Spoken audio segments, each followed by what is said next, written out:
Today we're going to be reading the Egyptian Cinderella.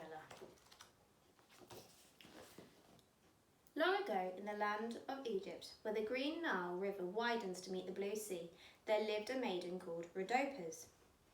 When she was still a small child, Rhodopis had been stolen by pirates. She was snatched from her home in Greece, taken across the sea to Egypt, and there sold as a slave. Like the Egyptian servant girls, Rhodopis went to the water's edge each day to wash clothes or to gather the reeds that grew along the riverbank. But Rhodopis looked different from the Egyptian girls. Their eyes were brown and hers were green. Their hair hung straight to their shoulders, while the breeze blew hers into tangles. Their skin glowed like copper, but her pale skin burned red beneath the sun. That was how she got her name, for Rhodopis meant rosy-cheeked in Greek. "Rosie Rhodopis," scoffed the servant girls, hissing her name between their teeth. Rhodopis pretended not to hear, but she blushed rosier than ever. Although her master was kind, he was old and liked to doze beneath a fig tree. He seldom heard the servant girls tease Rhodopis. He never saw them ordering her about. "Hurry, Rhodopis," they would shout at her. "The geese are in the garden, eating up the onions. Mend my robe. I'm hungry, Rhodopis. Make the bread."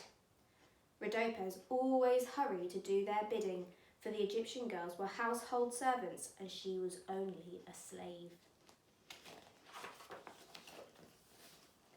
Rhodopis found friends among the animals instead.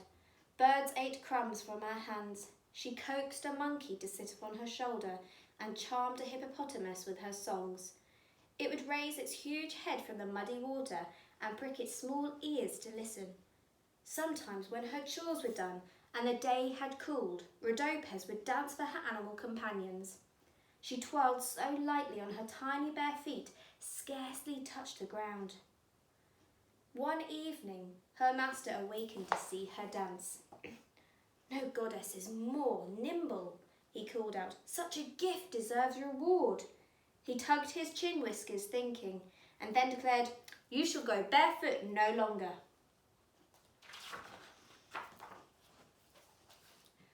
Her master ordered a pair of dainty slippers made especially for Rhodopis. The soles were of real leather and the toes were gilded with rose gold. Now when Rhodopis danced, her feet sparkled like fireflies. The rose-red slippers set Rhodopis more apart than ever. The Egyptian servant girls were jealous, for they wore clumsy sandals woven from papyrus. Out of spite, they found new tasks for her to do, keeping Rhodopis so busy that she was too tired to dance at night. One evening, Keeper, who was a chief among the servant girls, announced, "Tomorrow we sail for Memphis to see the Pharaoh. His Majesty is going to hold court for all his subjects." "There will be musicians and dancing," said another servant girl, eyeing the rose-red slippers. "There will be feasting," added a third. "Poor Rhodopis, you must stay behind," Keeper jeered. "You have linen to wash and grain to grind and the garden to weed." The next morning, just as Ra, the sun, was climbing into the sky, Rhodopis followed the servant girls to the riverbank. Keeper wore a necklace of blue beads. Bracelets jingled on the wrists of the second. The third had tied a many-coloured sash around her waist. Although Rhodopis wore a plain tunic, on her feet were the rose-red slippers. "Perhaps they will let me come along to see the Pharaoh after all," she thought. But the three servant girls poled their raft along the bend in the river without giving Rhodopis a backward glance. Rhodopis sighed and turned to the basket piled high with dirty clothes. "Wash the linen, weed the garden, grind the grain." She slapped the wooden paddle against the cloth in time to her song. The hippopotamus, tired of so dull a tune, pushed out the reeds and splashed into the river. "Shame!" cried Rhodopis, shaking her paddle. "You splattered mud on my beautiful slippers." She polished the shoes on the linen, on the hem of her tunic, until the rosy red gold glittered in the sun. Then she carefully put them on the bank behind her. Wash the linen, weed the garden, Rhodopis began again, when suddenly a shadow fell on the water. Rhodopis jumped up. A great falcon, the symbol of the god Horus, circled in the sky with wings spread so wide that they blotted out the sun. "Greetings to you, proud Horus," Rhodopis murmured. She bowed her head and felt a rush of air on the back of her neck. When Rhodopis dared to lift her eyes, she saw the falcon soar away. Dangling from his talons was one of her beautiful slippers. "Stop," she pleaded. "Come back." But the bird did not heed her.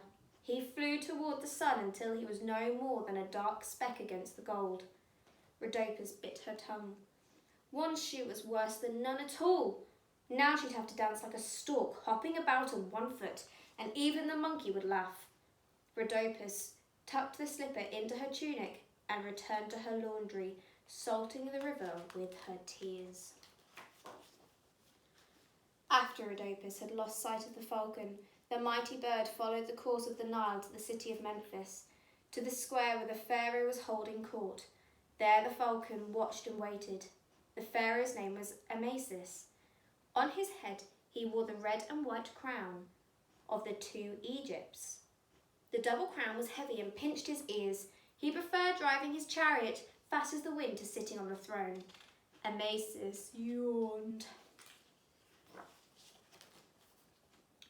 At that very moment, the falcon dropped the rose-red slipper into his lap.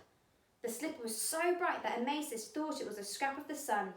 Then he saw the falcon wheeling overhead. "The god Horus sends me a sign," exclaimed the pharaoh. He picked up the rose-red slipper. "Every maiden in Egypt must try this shoe. She whose foot it fits shall be my queen." "That is the will of the gods." Amasis dismissed the court, called for his chariot, and began his search at once. When the Egyptian servant girls arrived in Memphis, they found the throne empty and the streets deserted.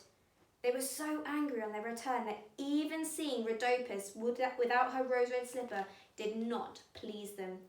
"Slaves are better off barefoot," snapped Keeper. The pharaoh journeyed to distant cities.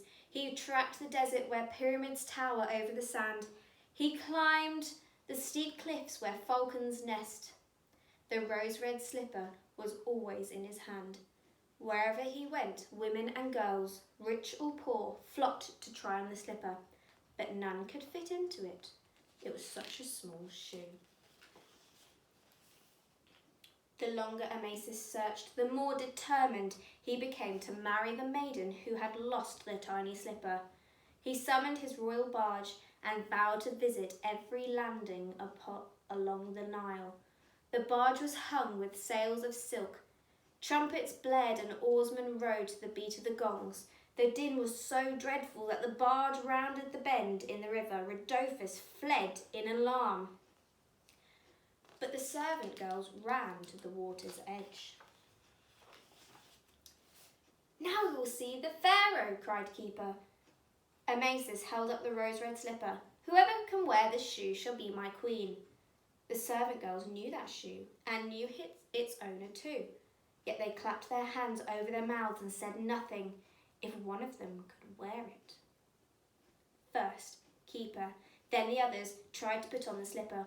Each cramped her foot and curled her toes and squeezed until tears ran down their cheeks. Still, her heel hung over.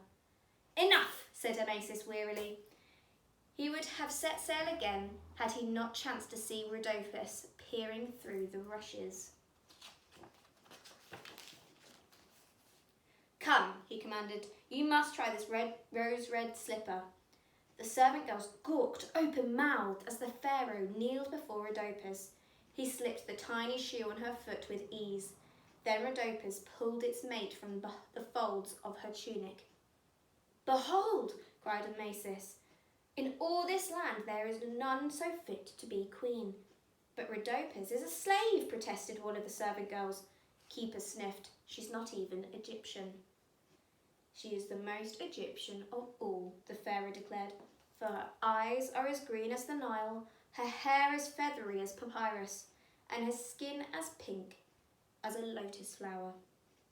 The Pharaoh led Rhodopis to the royal barge, and with every step her rose-red slippers winked and sparkled in the sun.